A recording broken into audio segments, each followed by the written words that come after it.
फातिमा की रानी माँ, प्रभु यीशु की माँ, आसरा तू ही है माँ।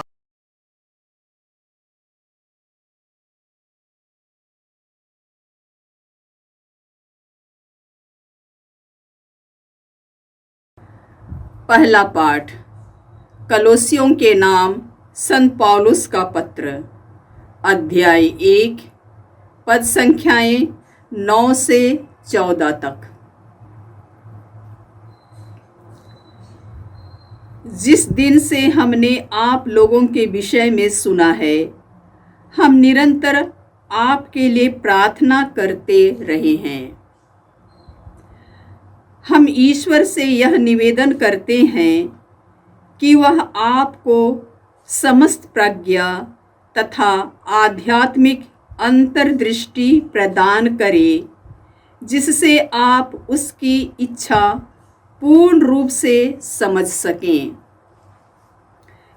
इस प्रकार आप प्रभु के योग्य जीवन बिताकर सब बातों में उससे प्रसन्न करेंगे, हर प्रकार के भले कार्य करते रहेंगे और ईश्वर के ज्ञान में बढ़ते जाएंगे। आप ईश्वर की महिमामय शक्ति से बल पाकर सदा दृढ़ बने रहेंगे, सब कुछ आनंद के साथ सह सकेंगे और पिता को धन्यवाद देंगे, जिसने आपको इस योग्य बना दिया कि आप ज्योति के राज्य में रहने वाले संतों के सहभागी बन जाएं। ईश्वर हमें अंधकार की अधीनता से निकालकर अपने प्रिय पुत्र के राज्य में ले आया है। उसी पुत्र के द्वारा हमारा उद्धार हुआ और हमें पापों की क्षमा प्राप्त है। प्रभु की वाणी। ईश्वर को धन्यवाद। भजन अनुवाक्य। प्रभु ने अपना मुक्ति विधान प्रकट किया है। प्रभु ने अपना मुक्ति विधान प्रकट किया है। प्रभु ने अपना मुक्ति विधान प्रकट किया और सभी राष्ट्रों को अपना न्याय दिखाया है। उसने अपनी प्रतिज्ञा का ध्यान रखकर इस्राएल के घराने की सुध ली है। अनुवाक्य। प्रभु ने अपना मुक्ति विधान प्रकट किया है। प्रभु ने अपना मुक्ति विधान प्रकट किया है। पृथ्वी के कोने कोने में हमारे ईश्वर का मुक्ति विधान प्रकट हुआ है। समस्त पृथ्वी आनंद बनाए और ईश्वर की स्तुति करे। अनुवाक्य। प्रभु ने अपना मुक्ति विधान प्रकट किया है। प्रभु ने अपना मुक्ति विधान प्रकट किया है। वीणा बजाकर प्रभु के आदर में भजन गाकर सुनाओ। तुरही और नरसिंगा बजाकर अपने प्रभु ईश्वर का जयकार करो। अनुवाक्य। प्रभु ने अपना मुक्ति विधान प्रकट किया है। प्रभु ने अपना मुक्ति विधान प्रकट किया है। जय घोष। हालेलुया। प्रभु कहते हैं, मेरे पीछे चले आओ, मैं तुम्हें मनुष्यों के मछुए बनाऊंगा। हालेलुया। प्रभु आप लोगों के साथ हो और आपकी आत्मा के संत साथ। लूकास के अनुसार पवित्र सुसमाचार। हे प्रभु तेरी महिमा हो। अध्याय 5 पद संख्याएं 1 से 11 तक।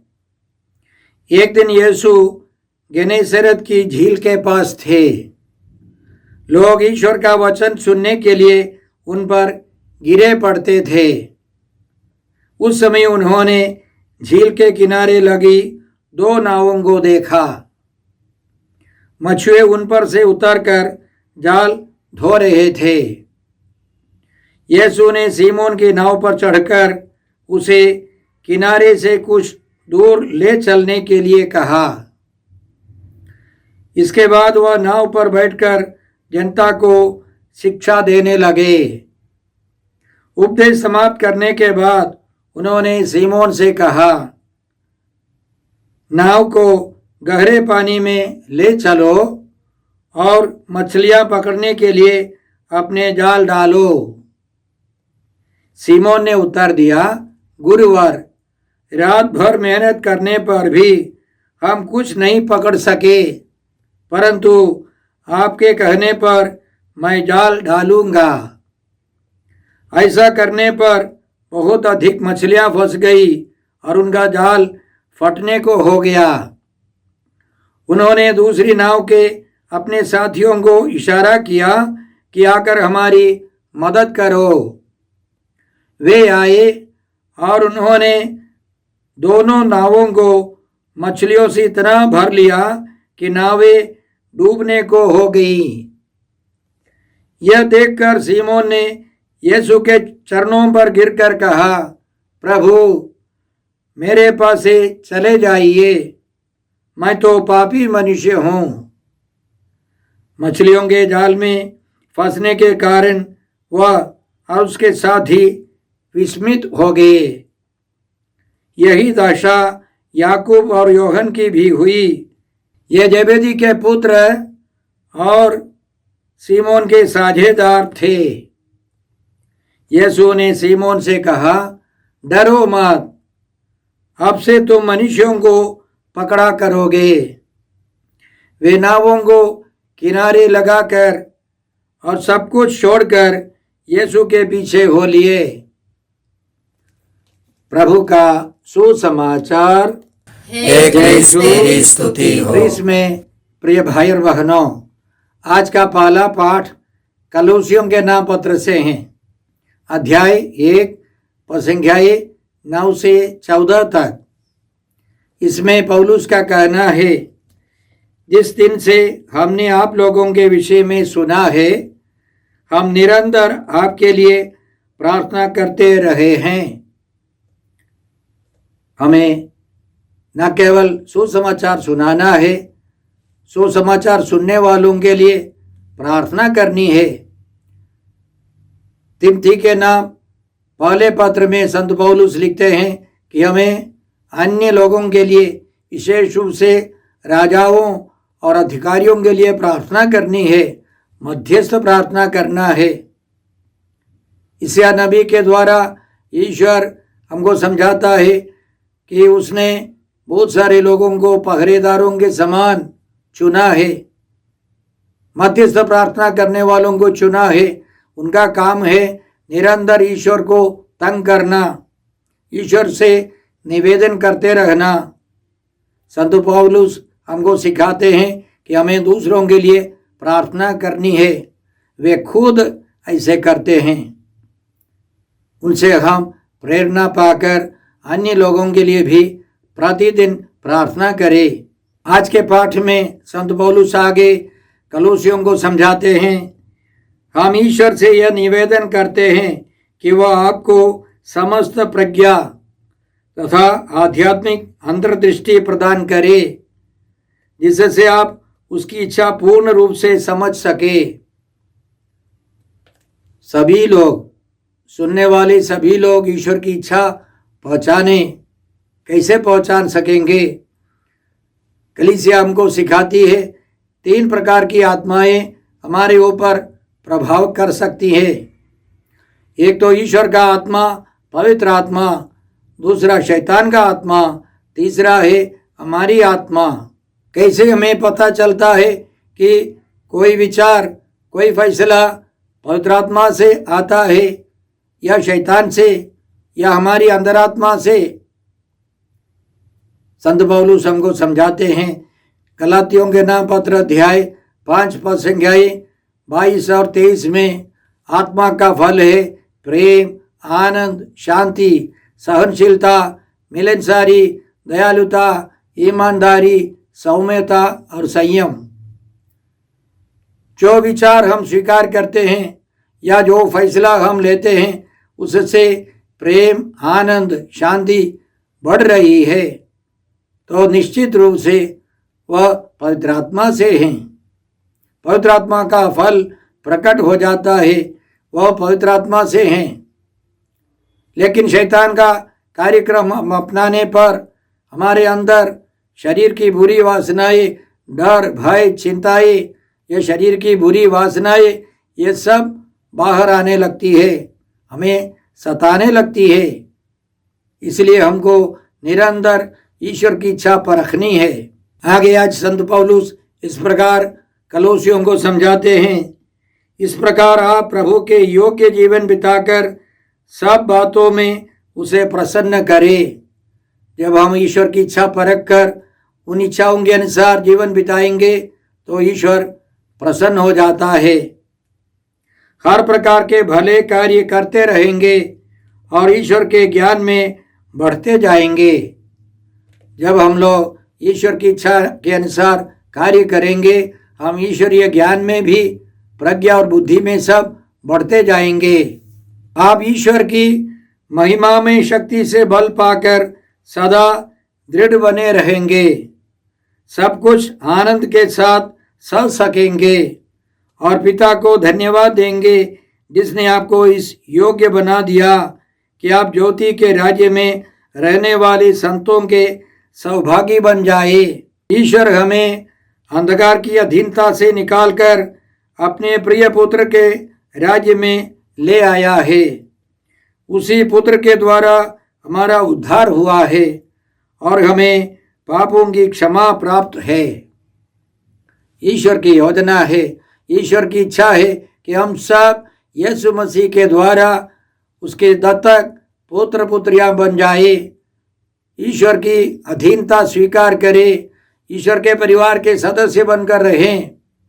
यह ईश्वर की योजना है, ईश्वर चाहता है। इसलिए एफेसियों का नाम पत्र अध्याय 1:7 में संत पौलुस लिखते हैं, यीशु अपने रक्त के द्वारा हमें मुक्ति अर्थात अपराधों की क्षमा दिलाते हैं। प्रभु यीशु ने अपने दुख भोग, मृत्यु और पुनरुत्थान की कृपा से अपने पवित्र लहू बहाकर हमें खरीद लिया है, हमें पापों से छुड़ाया है, अंधकार की अधीनता से, दासता से हमको मुक्त कर दिया है। इसलिए गलातियों का नाम संत पौलुस के पत्र अध्याय 4 से हम लोग इस प्रकार पढ़ते हैं, समय पूरा हो जाने पर ईश्वर ने अपने पुत्र को भेजा।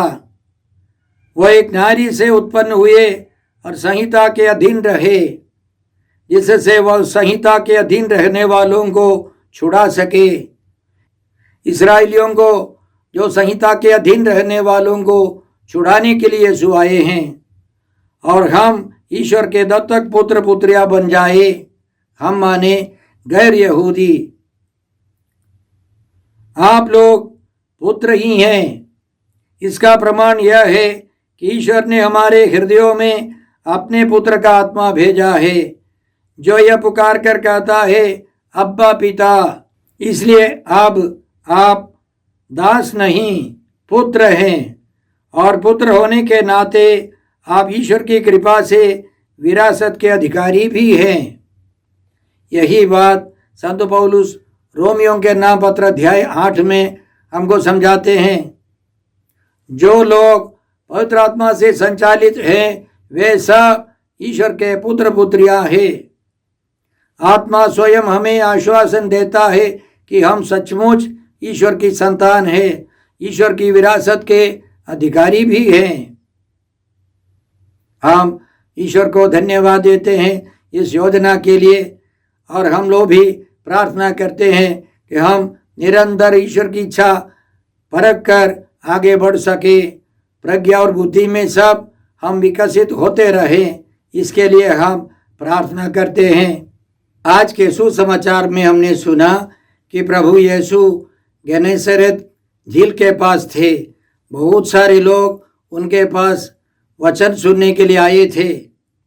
उन्होंने 2 नावों को देखा, लेकिन प्रभु यीशु जाकर सीमोन की नाव पर बैठ गए और उस पर बैठकर सुसमाचार सुनाने लगे।